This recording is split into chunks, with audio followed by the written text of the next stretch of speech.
الحمد لله رب العالمين والعاقبة للمتقين والصلاة والسلام على رسوله الكريم أما بعد قال النبي صلى الله عليه وسلم والتائب من الذنب كمن لا ذنب له أو كما قال عليه الصلاة والسلام. محترم حضرات، میں جو عنوان پر آپ سے بات کرنا چاہتا ہوں وہ یہ ہے کہ گناہ کے اثرات اس دنیا میں کس کس طریقے سے لوگوں کی زندگی پر اثر انداز ہوتے ہیں. یہ بات آپ سے کرنا چاہتے ہیں. اللہ تعالیٰ سے دعا کرتے ہیں کہ اللہ تعالیٰ ہمیں صحیح بات کہنے کی اور آپ کو صحیح بات سمجھنے کی توفیق عطا فرمائے. میری طبیعت تھوڑی سی نرم ہے تو تھوڑا سا میں سنبھال کے بول رہا ہوں. بہر اللہ تعالیٰ صحیح بات کہہ رہا ہے. دیکھیے، سب سے پہلے یہ معلوم ہونا چاہیے کہ گناہ کسے کہتے ہیں. اگر گناہ کی ڈیفینیشن پریبھاشا کی جائے تو بہت شارٹ میں مختصراً یہ کہا جا سکتا ہے کہ جس چیز کا اللہ نے حکم دیا ہے اس کو نہ کرنا اور جس چیز سے منع کیا ہے اس کو کرنا. یہ جب دو چیزیں ہوتی ہیں تو گناہ ہوتا ہے. کیا کہا؟ جس چیز کا حکم اللہ نے دیا ہے اس کو نہ کیا جائے.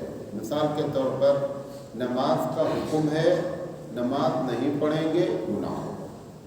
جس چیز سے منع کیا ہے، مثال کے طور پر عورتوں سے کہا گیا کہ پردہ کرو، وہ پردہ نہیں کر رہی ہے، گناہ ہے.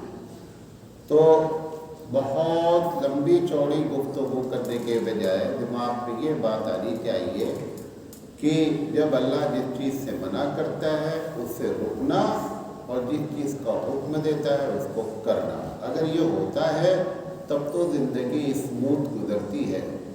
اور اگر اس کے خلاف ہوتا ہے تو اس دنیا میں جو کچھ بھی ہو رہا ہے، شارٹ پہ بتا رہا ہوں، جو کچھ بھی آپ کے خلاف یا دنیا جس سے پریشان ہے ان کے خلاف اگر ہو رہا ہے تو اس کا بنیادی جو سبب ہے وہ یہ ہے کہ ہم اللہ جو کہہ رہا ہے وہ نہیں کر رہے ہیں، جو منع کر رہا ہے وہ کر رہا ہے. اتنی بات سمجھیں. ایک بات. دوسری چیز، گناہ کی ایک قسم یہ ہوتی ہے کہ آدمی انڈیویجول غلطی کرتا ہے.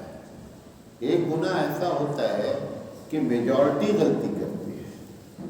اگر آدمی اجتماعی شکل میں یعنی میجورٹی آف دا پیپل ایک کام غلط کرتی ہے تو پھر پروردگار عالم کی طرف سے جو عذاب آتا ہے اس میں سب پر آتا ہے. ہو سکتا ہے کہ بہت سے اس سے بچے ہوں جو معصوم ہوں، بہت سے ایسے لوگ ہوں جو بے گناہ ہوں، لیکن جو میجورٹی ہے، جو اکثریت ہے، وہ اکثریت غلط کام اگر کر رہی ہے تو پھر عذاب جب آئے گا تو سب کو آئے گا. جب ایک دلیل دے رہا ہوں اپنی بات کی، جب نبی کریم صلی اللہ علیہ وسلم نے فرمایا کہ لوگوں ایک وقت ایسا آئے گا کہ لوگ بیت اللہ پر اٹیک کرنے کے لیے فوج لے کر کے آئیں گے. جب وہ بیت اللہ کے قریب پہنچیں گے تو پر نام جگہ کا بھی لکھا ہوا ہے کہ یہاں تک پہنچیں گے تو اللہ تعالیٰ حکم دے دے گا اور پوری فوج اور پورا علاقہ زمین میں دھس جائے گا. تو حضرت عائشہ صدیقہ رضی اللہ تعالیٰ عنہا نے سوال کیا کہ اللہ کے رسول سے بہت سے لوگ تو وہ ہوں گے جن کو زبردستی فوج میں شامل کیا گیا ہے، وہ تو دل سے لڑائی ہی نہیں کر رہے ہیں، اور بہت سے وہ لوگ ہوں گے کہ جس علاقے میں عذاب آئے گا ان کا اس سے کوئی لینا دینا بھی نہیں ہوگا، وہ تو اس علاقے میں پہلے سے رہ رہے ہیں. اللہ کے رسول صلی اللہ علیہ وسلم نے فرمایا کہ جب وہ آئے گا تو سب پر عذاب آئے گا. اس میں بے گناہ بھی لپیٹے جائیں گے، معصوم بچے بھی لپیٹے جائیں گے. پھر آپ نے فرمایا کہ قیامت میں جب اٹھیں گے تو ہر آدمی اپنی نیت کے مطابق اٹھایا جائے گا. مطلب یہ ہے کہ اگر تم بیت اللہ کو ڈھانے آئے ہو تو اس لحاظ سے تمہارا حشر ہوگا، اور اگر تم معصوم تھے تو اس معصوم کے لحاظ سے ہوگا. لیکن یہ نہیں سمجھنا کہ چن چن کے اللہ عذاب دے گا. نہیں، جب وہ عذاب دے گا تو سب کو دے گا. جس کو ہندی میں ایک محاورے میں کہا جاتا ہے کہ گیہوں کے ساتھ گھن بھی پیسا جاتا ہے.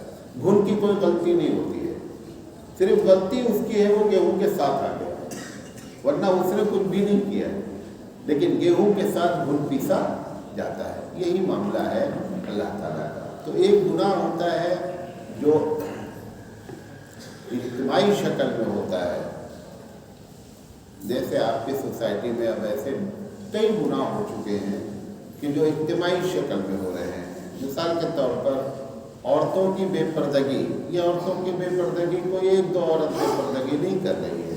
آپ شادی حال میں آ جائیے اور دیکھ لیجیے کہ عورتوں کا کیا ماحول ہے. 99% عورتیں سر پہ دوپٹہ بھی نہیں رکھنا چاہتی ہیں. حجاب یا برقع تو چھوڑ دیں, وہ تو بہت, اب تو کچھ دن ایسا ہو جائے گا کہ مولوی لوگ وہ لفظ بھی بولنا بند کر دیں گے, بھول جائیں گے کہ وہ بھی کوئی لفظ ہے. تو یہ اجتماعی شکل میں گناہ ہو رہا ہے. جب اجتماعی شکل میں گناہ ہوتا ہے تو پھر کوئی اللہ کے عذاب کو روک نہیں سکتا ہے. یہ تو نبی کریم صلی اللہ علیہ وسلم کی دعا ہے کہ اللہ میری امت کو ایک ساتھ ہلاک نہ کرنا. صحیح حدیث ہے کہ میری امت کو ایک ساتھ ہلاک نہیں کرنا, ورنہ حقیقت یہ اس کے پہلے جیسے قوم لوط ہے, قوم شعیب ہیں, ان لوگوں کی قوموں کو پوری قوموں کو عذاب دے دیا گیا ایک ساتھ, ایک آدمی بھی نہیں بچا. لیکن اللہ نے اپنے رسول سے وعدہ کیا ہے کہ محمد صلی اللہ علیہ وسلم میں آپ کی امت کو ایک ساتھ برباد عذاب میں مبتلا نہیں کروں گا. اس کی اس دعا کے طفیل میں ہم گناہ کرنے کے باوجود بھی کیا ہے, بچے ہوئے ہیں. لیکن اس چھوٹ کو, اس اللہ تعالیٰ کی جانب سے اس رحمت کو جو نبی کے واسطے سے ہم کو مل گئی, اس کا ناجائز فائدہ نہیں اٹھانا چاہیے. دوسرا گناہ ہوتا ہے انفرادی طور پر, انڈیویجول گناہ ہوتا ہے. اس کے اثرات کیا ہوتے ہیں وہ بھی بتاتے ہیں. جب اجتماعی ہوتے ہیں اس کے اثرات اس دنیا میں کیا ہو, ان سب کے سزا آخرت میں ہوگی, وہ میرا ٹاپک نہیں ہے. میرا ٹاپک ہے اس دنیا میں کیا کیا ہوتا ہے وہ آپ کو بتاتے ہیں. اسی طرح گناہ کی بھی دو قسم اور ہوتی ہے, جس کو آپ اور ہم اپنی زبان میں کہتے ہیں کہ گناہ کبیرہ ہے, یہ گناہ صغیرہ ہے. گناہ کبیرہ کی ایک لمبی لسٹ ہے. بعض لوگوں نے اکٹھا کرنے کی کوشش کی کہ کتنے گناہ کبیرہ ہے, تو کچھ لوگوں نے 99, کچھ لوگوں نے 110, کچھ لوگوں نے 300. بہرحال اس کا ایک فارمولہ آپ کو بتا دیتے ہیں کہ یہ معلوم ہو جائے کہ گناہ کبیرہ کی ڈیفینیشن کیا ہے. گناہ کبیرہ کہتے کسے ہیں؟ جس چیز کو اللہ نے منع کیا ہے اس کام کو جب کیا جاتا ہے تو گناہ کبیرہ ہوتا ہے. نمبر 1. نمبر 2, جس گناہ پر سزا متعین کر دی گئی ہے, حدود جاری کر دیے گئے ہیں, اس کا مطلب یہ ہوتا ہے کہ گناہ کبیرہ ہوتے ہیں. جس کام کے کرنے پر اگر سزا بتا دی گئی ہے, گناہ بتا دیا گیا, جیسے مثال کے طور پر وتر کی نماز, آپ نے فرمایا کہ جس نے وتر کی نماز جان بوجھ کر نہیں پڑھی وہ مجھ میں سے نہیں ہے, واجب کا ترک گناہ ہوتا ہے. تو یہ اس طریقے سے یہ گناہ کبیرہ ہوتے ہیں.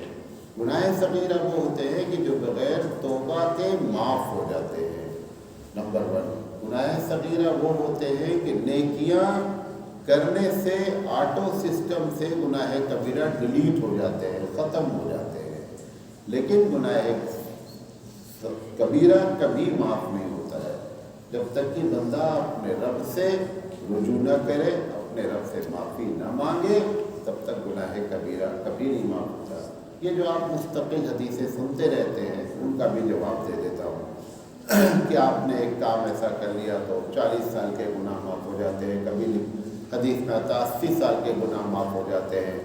یہ جتنی بھی حدیثیں ہیں اگر صحیح ہیں, سب کو ہم صحیح مان لیں, تو بھی اس کا مطلب یہی ہے کہ 80 سال کے گناہ صغیرہ معاف ہوتے, کبیرہ نہیں معاف ہوتے. اس کو نوٹ کر لیں, یہ کنفیوژن نہیں ہونا چاہیے. بہت سے لوگ اس کنفیوز میں ایک چھوٹا سا عمل کر کے مطمئن بیٹھے ہوئے ہیں کہ ہم نے 80 سال کا اکٹھا معاف کرا لیا ہے, کبھی نہیں معاف ہوتا ہے. نوٹ کر لیں اس بات کو, چاہے جتنی صحیح حدیث ہو, ہر صحیح حدیث کا ہمارے جو محدثین ہیں انہوں نے جو اس کی تشریح کی ہے, اور تشریح کی بنیاد کوئی ان کا مطلب پرسنل ویو نہیں ذاتی نظریہ نہیں ہے، اس پر حدیث موجود ہے کہ جب کبھی ایسی باتیں ہوتی ہیں تو اس سے مراد ہمیشہ گناہ صغیرہ ہوتے ہیں، زیادہ غلط فہمی میں مبتلا نہیں رہنا چاہیے۔ اب یہ جو گناہ ہوتے ہیں اجتماعی شکل میں، بہت سے اجتماعی شکل میں ہیں۔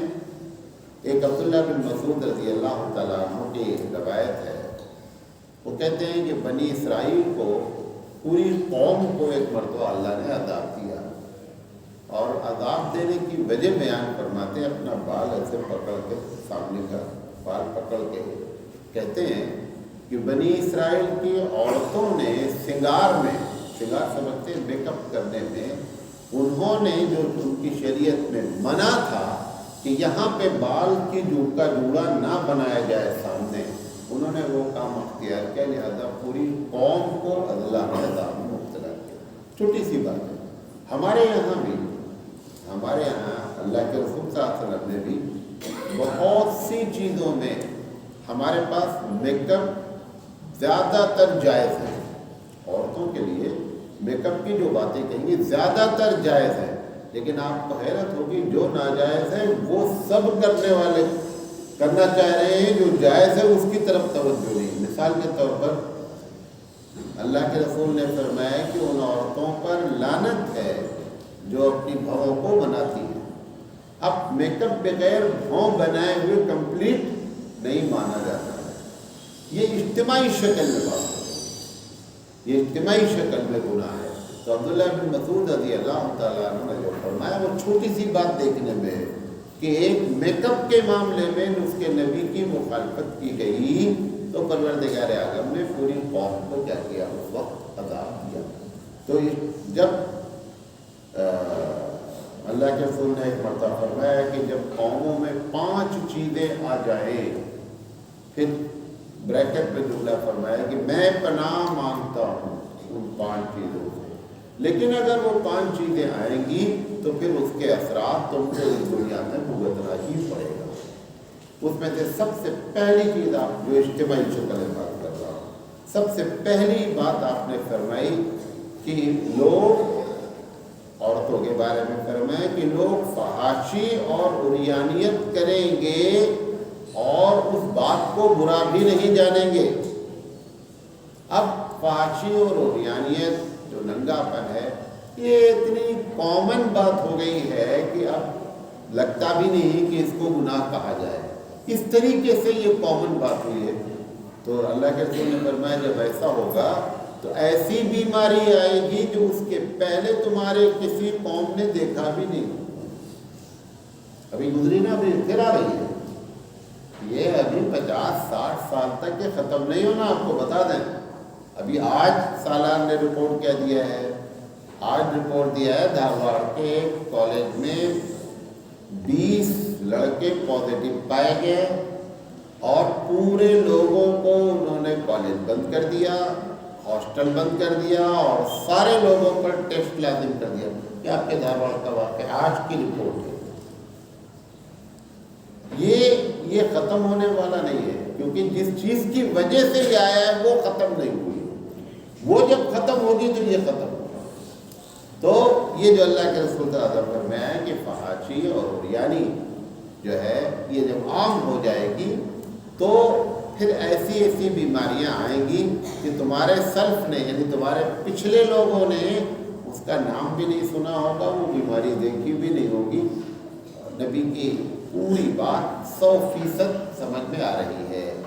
اچھا، اس میں ایک بات اور جوڑتا چلوں، ہر گناہ، بڑے گناہ کے پیچھے جو کیریکٹر ہوتا ہے وہ مردوں کا ہوتا ہے، یہ بھی آپ کو عورتیں بذات خود، جو ہم عورتوں کی میں جب بات کرتے ہیں تو مرد لوگ بہت سیٹسفائیڈ ہو کر کے بیٹھے رہتے ہیں کہ یہ بات مولانا صاحب عورتوں کے بارے میں کر رہے ہیں کہ ہم سے خطاب نہیں ہے۔ یہ بات نوٹ کر لیں کہ جتنے بڑے گناہ عورتوں سے ہوتے ہیں اس کا ایک بڑا سبب جو ہوتا ہے وہ گھر کے مرد ہوتے ہیں۔ یہ بھی نہیں چھوڑے جائیں گے، ایسا نہیں ہوگا، ان کو بھی نہیں چھوٹنا ہے۔ کئی مرتبہ یہ بات جملہ بولتا رہتا ہوں کہ ہماری بیٹی غلط کپڑا پہن کر بازار جاتی ہے، بازار سے گھر میں نہیں آتی ہے، گھر سے کہاں جاتی ہے؟ بازار جاتی ہے. گھر میں کون ہے؟ گھر میں ابا ہیں، گھر میں بھیا ہیں، گھر میں شوہر ہیں. پہلے انہوں نے اپروول دیا ہے اس غلط کپڑے پہننے کا، تب وہ بازار گئی ہے. خریدا کس نے؟ امی نے. پیسہ کس نے دیا ہے؟ ابا نے. سارا سبب تو مرد بنا ہوا ہے، اور سمجھ رہا ہے کہ یہ عورتوں نے بہت بڑی جو ہے وہ. ٹھیک ہے، یہ بھی عورتیں نہ سمجھیں کہ جو اصل سبب مرد ہے، لہذا ہماری گرفت نہیں ہوگی، اس سے بھی نہیں بچ سکتا. ہمارے ہاں اسلام میں پالیسی ہی نہیں ہے. قرآن مجید میں ایک آیت ہے کہ جب اللہ تعالیٰ عذاب کے لیے بولے گا ان لوگوں کو عذاب دو، تو کچھ لوگ کھڑے ہوں گے، وہ کہیں گے کہ اللہ تعالیٰ یہ ہمارے جو بڑے ہم جن کو مانے تھے، چاہے مولانا صاحب، چاہے پیر صاحب، یہ جس طریقے سے بھی بڑے مانے تھے، ان بڑوں نے ہم کو برباد کیا ہے، لہذا ان کو عذاب ماریے. ان سادتنا و کبرانا فاضلونا سبیلا. کہ اللہ یہ میرے بڑوں نے، یہ میرے جن کو ہم نے سردار مانا، جن کو ہم نے بڑا مانا، ان کی وجہ سے یہ غلط ہم کو گائیڈ کیے، جس کی وجہ سے ہم کو یہ بات ہوئی. تو اللہ تعالیٰ یہ نہیں کہے گا کہ ٹھیک ہے تمہاری غلطی نہیں ہے، بڑوں کی غلطی ہے، بڑوں کو عذاب دے دے، تم کو چھوڑ دیتے ہیں. تم کو بھی نہیں چھوڑا جائے گا. آپ بولیں گے مولانا صاحب میری کیا غلطی، ہم لوگ تو ان پڑھ تھے، یہ بڑے ہم کو برباد کیے. بات آپ کی معقول ہے، لیکن وہی ان پڑھ آدمی سے میں یہ کہوں کہ یہ پلاٹ 10 لاکھ کا ہے، بازو والا 15 لاکھ کا ہے، یہ لے لو یار تم 15 لاکھ والا. وہ کیا بولے گا کہ مولانا ہم کو پاگل سمجھ رکھا ہے، یہ بازو والا 10 لاکھ کا بک رہا ہے، مجھے 15 لاکھ کا خریدوار ہے. تب تو مولانا کی بات نہیں مانی اس نے، تب تو آپ نے اپنی بدھی کا پورا استعمال کیا کہ ہم کو پتہ نہیں چلتا کہ مولانا کہ 10 لاکھ اور 15 لاکھ میں فرق ہوتا ہے. تو یہاں پر جیسے آپ نے اپنی بدھی کا استعمال کیا، ایسے ہی وہاں بھی بدھی استعمال ہونی چاہیے تھی. تو اس لیے چھوڑا نہیں جائے گا. وہ کہے گا ضد میں آ کر کے کہ اللہ ان کو ڈبل مارو، ان کو بڑوں کو ڈبل مارو. دوسری آیت پہ ہے کہ ڈبل ہی مار رہا ہوں.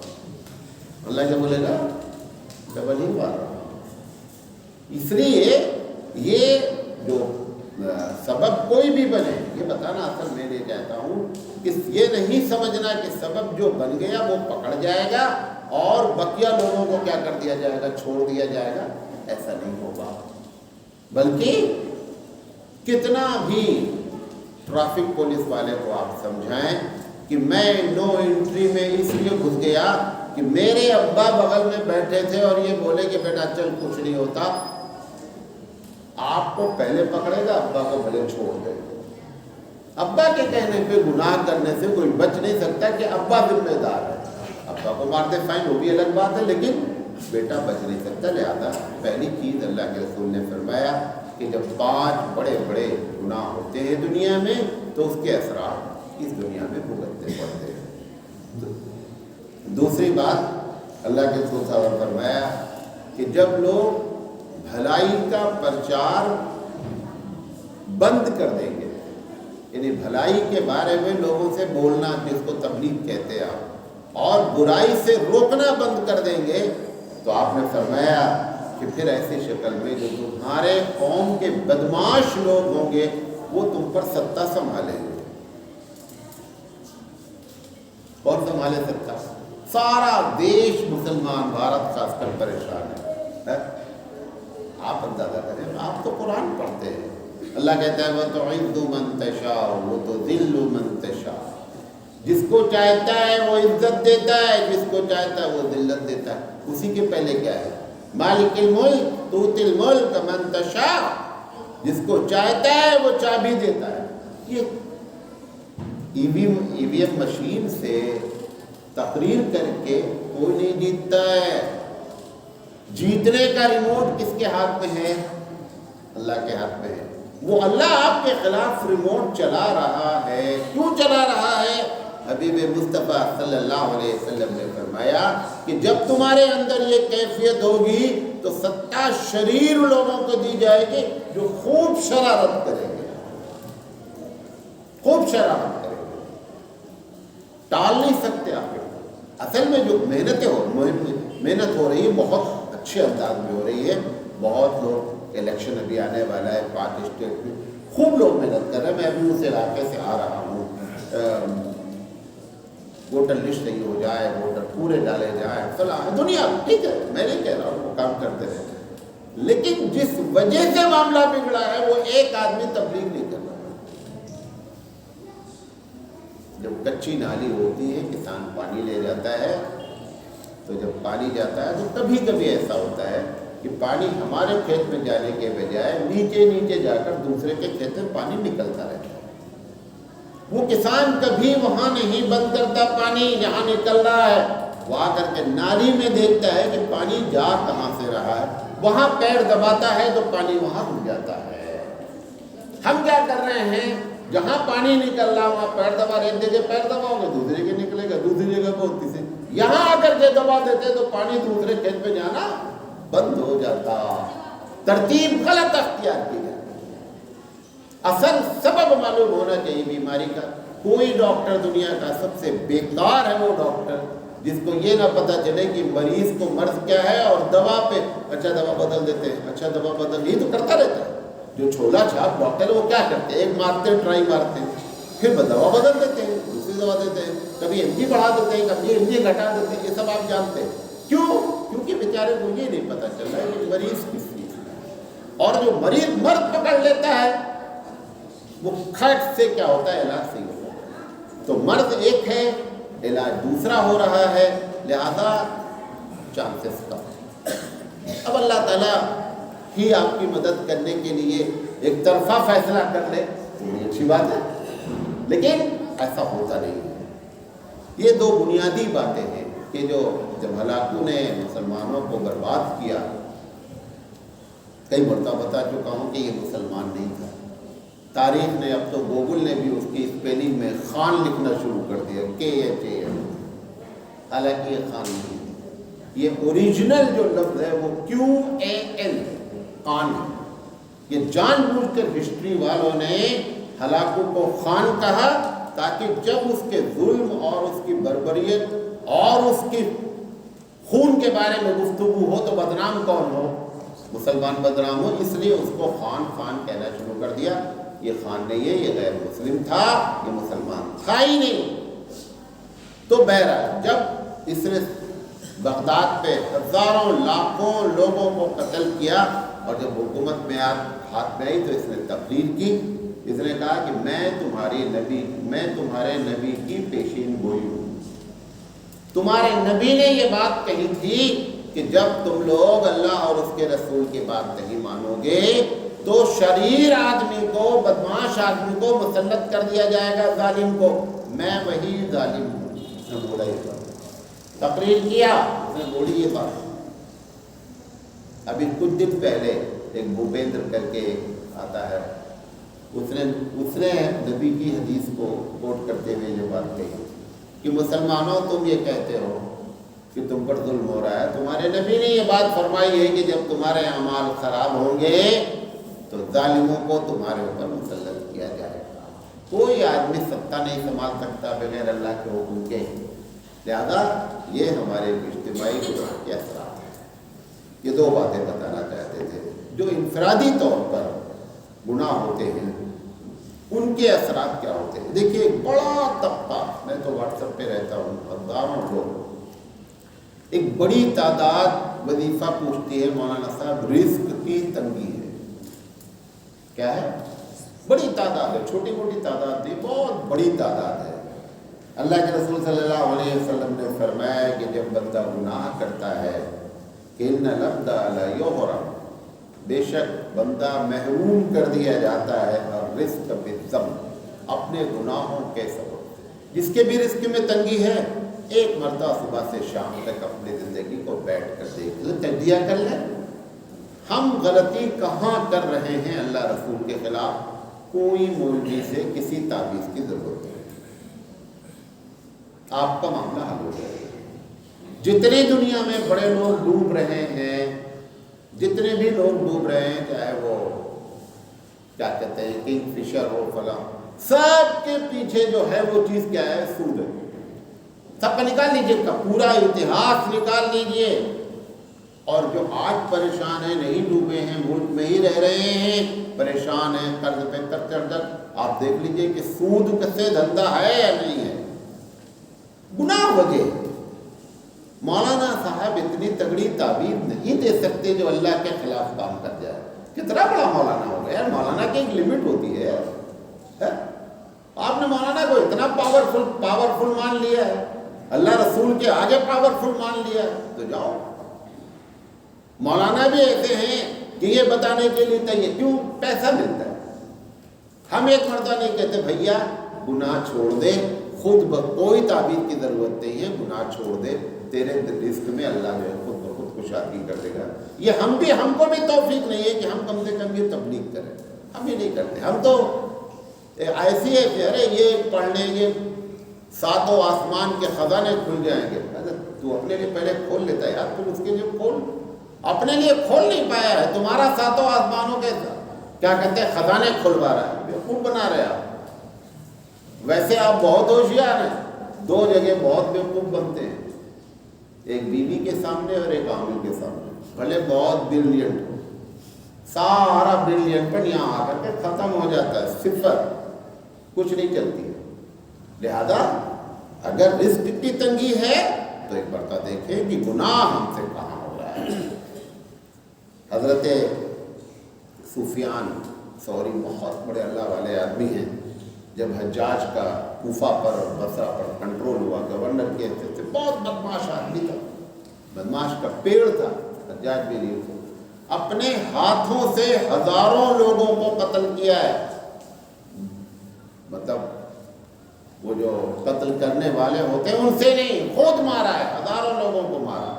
تو لوگوں نے جا کر کے حضرت سفیان ثوری رحمۃ اللہ علیہ، بہت اللہ والے آدمی، کہا کہ حضرت اب تو نیک لوگ بھی اس کے ہاتھ سے محفوظ نہیں ہیں۔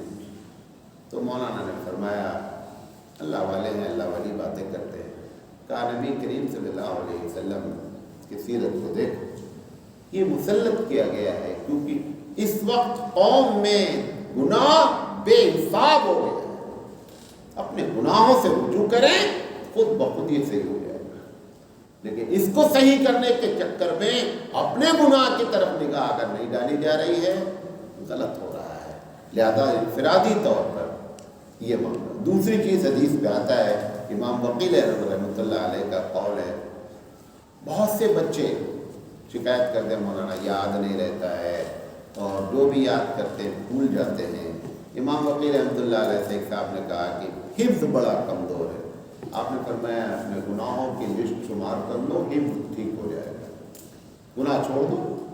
اپنے آپ جو پڑھو گے اللہ کے لیے پڑھو گے، کسی بھی لائن کا ہو، کوئی مولوی ہے قرآن اور حدیثی نہیں، جو بھی آپ پڑھیں گے اللہ تعالیٰ آپ کے حفظ، کیوں حفظ کا ریموٹ بھی کس کے ہاتھ پہ ہے؟ اللہ کے ہاتھ میں۔ آپ بتائیے کہ جس کے ہاتھ پہ ریموٹ ہو اس کی نافرمانی کر کے آپ اپنے حفظ کو کنٹرول کر سکتے ہیں؟ کبھی نہیں کر سکتے۔ یہ دوسری بنیادی وجہ ہوتی ہے، انفرادی طور پر ہمارے اوپر اس کے اثرات مرتب ہوتے ہیں۔ تیسری چیز، اللہ کے رسول صلی اللہ علیہ وسلم نے فرمایا کہ ویسے تو ایک بنیادی بات آپ کو پالیسی کے طور پر بتاتا ہے، ہر گناہ، غور سے سنیے گا تو میں اپنی بات اس میں، ہر گناہ قرآن کے خلاف جب ہوتا ہے، یعنی قرآن میں جو لکھا ہے کرو یا قرآن میں جو لکھا نہیں کرو، جب اس کے خلاف ہوتا ہے تو پوری دنیا میں آپ کے لیے ان کے دل میں نفرت آتی ہے۔ قرآن کریم کا یہ ایک نیچرل ایفیکٹ ہے، فطری اثر ہے کہ جیسے ہی اس کے خلاف آپ کام کریں گے لوگوں کے دل آپ کے لیے محبت کے بجائے نفرت سے بھر جائیں گے۔ سب آپ سے نفرت کر رہے ہیں، کرتے نہیں کرتے؟ کتنے آرٹیکل، کتنی کتابیں لکھی جا چکی ہیں کہ مسلمان دہشت گرد ہیں، فلاں ہے، سب کچھ آپ جانتے ہیں مجھ سے زیادہ۔ وجہ کیا ہے؟ آپ سے اتنی نفرت سب کو کیوں ہو رہی ہے؟ اس کی ایک بیس ہے کہ ہماری زندگی میں اللہ کی کتاب کے خلاف ہمارا عمل ہو گیا ہے، اور اگر اس کے موافق ہو جاتا ہے تو معلوم حدیث میں کیا؟ صحیح حدیث ہے، ایک دم صحیح حدیث ہے۔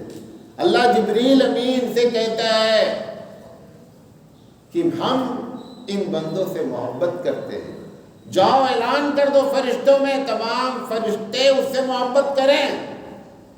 فرشتے محبت، پھر کہتا ہے جاؤ دنیا والوں کو دلوں میں ڈالو کہ یہ اس سے محبت کریں کیونکہ یہ اللہ کا فرما بردار بندہ ہے۔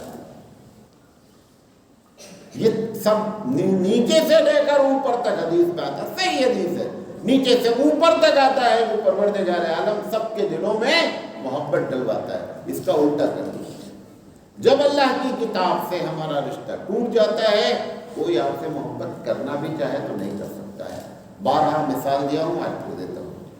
میں یہ کہوں، یہ حافظ صاحب بیٹھے ہوئے بہت اچھا قرآن کریم پڑھتے ہیں، بہت اچھا یاد ہے ان کو، پڑھا کچھ بھی نہیں آپ کے سامنے، آپ چاہیں یا نہ چاہیں وہ حافظ جی کی محبت آپ کے دل میں اپنے آپ آ جائے گی۔ کیوں؟ کیونکہ میں نے ان کے بارے میں کچھ اچھی باتیں کہی۔ اس کا الٹا کر لیں، میں بولوں یہ حافظ صاحب ہیں، بہت اچھا پڑھتے تھے، سب بھول گئے ہیں، اب ان کو کچھ نہیں یاد ہے۔ آپ چاہیں یا نہ چاہیں اس حافظ کی نفرت آپ کے دل میں آ جائے گی۔ یہ قرآن کریم کا نیچرل ایفیکٹ ہے، فطری پربھاؤ ہے، فطری اثر ہے جو ہماری زندگیوں میں آتا ہے۔ لہذا جب بندہ گناہ کرتا ہے تو قرآن کے خلاف ہی کام کرتا ہے، لہذا لوگوں کے دلوں میں جو نفرت ہے اس کی بنیادی وجہ جو ہے وہ یہ ہے۔ آخری بات کہہ کر اپنی بات ختم کرنا چاہوں گا کہ اتنا سب ہونے کے باوجود اصل مسئلے کو حل کرنے کی فکر کریں۔ اصل مسئلہ کیا ہے؟ جیسے میں نے حدیث پڑھی، التائب من الذنب کمن لا ذنب لہ، اپنے گناہوں سے توبہ کرنے والا ایسا ہے گویا کہ اس نے گناہ نہیں کیا۔ سب سے پہلے تک میں نہیں کہتا 100% دنیا نیک ہو جائے گی، ایسا کبھی نہیں ہوتا ہے، ایسا تو ہو جائے گا تو جنت میں ہی رہے گا، یہاں نہیں ہوتا ہے، لیکن میجورٹی گناہ نہیں کرنا، ایسا نہیں ہونا چاہیے کبھی بھی کہ کسی قوم کی میجورٹی گناہ پر اتر آئے۔ میں نے ایک مرتبہ کہا تھا نا کہ 65% لوگ اس وقت بھارت کے مسلمان کسی نہ کسی انداز میں شرک اور سود کا کام کر رہے ہیں، کوئی LIC کے نام پر، کوئی فکس ڈپازٹ کے نام پر، کوئی لیز کے نام پر، کوئی ڈائریکٹ انٹرسٹ کا دھندا کر کے کہیں نہ کہیں انوالو ہیں، وہ سب کو ملا دیں گے تو 65% لوگ ہو جائیں گے۔ یہ میجورٹی غلط کر رہی ہے۔ شرک کا معاملہ آپ اپنے شہر میں صرف دیکھ لیں، کہیں نہیں جائیں، جتنی بھی قبریں ہیں کوئی قبر اب سجدے سے پاک نہیں کہ اس کو سجدہ نہیں ہوتا ہو۔ جو بھی قبر بزرگ کی آپ نے بنا لیا ہے، بزرگ نہیں ہے وہ الگ بات ہے، ہر قبر سجدہ گاہ بنی ہوئی ہے۔ حضور نے اپنے آخری ہفتے میں جب آپ دنیا سے رخصت فرمایا تھا، لعن اللہ الیہود والنصارى اتخذ قبور انبیائہم مساجدا، کہ اللہ کی لعنت ہے یہودیوں اور نصرانیوں پر جنہوں نے اپنے نبیوں کی قبر کو سجدہ گاہ بنایا۔ یہ جو کیفیت ہے، یہ کیفیت گناہ کی جب تک کنٹرول میں نہیں آئے گی، آپ جو ترکیب اختیار کر رہے ہیں اور ہر آدمی اپنا اپنا آئیڈیا دے رہا ہے، کوئی کہہ رہا ہے مدرسہ کھول لیا جائے، کوئی کہہ رہا ہے جماعتوں میں نکلا جائے، کوئی کہہ رہا ہے IAS بنا دیے جائیں، وہ نہیں، سب ٹھیک اپنی جگہ، اصل یہ مسئلے کا حل نہیں۔ یہ مسئلہ کام کرے گا جب اصل حبیب مصطفیٰ کے طریقے پر آ جائیں گے، تب یہ ساری چیزیں کوآپریٹو ہیں۔ لیکن یہ ڈائریکٹ آپ کا مسئلہ حل کر دیں، اٹ نیور ہیپن، کبھی نہیں ہوگا اور نہیں ہو رہا ہے۔ 1947 سے آپ یہ ساری کوششیں کر کے تھک چکے ہیں اور مسئلہ کوئی حل نہیں ہو پا رہا ہے۔ لہذا اللہ کے رسول کے طریقے پر آئیں اور پھر ان چیزوں کو اختیار کریں، انشاءاللہ بہت تیزی سے معاملہ صحیح ہوگا۔ زیادہ گناہوں کے اثرات ہماری زندگی پر ہیں، توبہ کریں، اپنی ذات سے ہر آدمی انڈیویجولی طور پر، انفرادی طور پر یہ کوشش کرے کہ گناہوں سے بچنے کی فکر کرے۔ اللہ آپ کے ساتھ ہے، ہمیشہ رہتا ہے، ہمیشہ رہے گا۔ شرط یہ ہے، بچہ باپ بچے کو بہت پیار کرتا ہے، کبھی سینے پہ بٹھاتا ہے، دیکھا، کبھی سر پہ بٹھاتا ہے، لیکن جب بچہ پوٹی کر دیتا ہے، پاخانہ کر دیتا ہے، ایسے پکڑتا ہے اس بچے کو جس کو سینے پہ بٹھایا تھا اور لے جا کر کے لے جا۔ ایسے ہی جب ہم گناہ کرتے ہیں تو رب ذوالجلال ایسے ہم کو کنارے کر دیتا ہے، وہی رب ذوالجلال جو ہم کو بہت پیار کرتا ہے۔ اللہ تعالیٰ سے دعا ہے کہ اللہ تعالیٰ کہنے سے زیادہ عمل کرنے کی توفیق عطا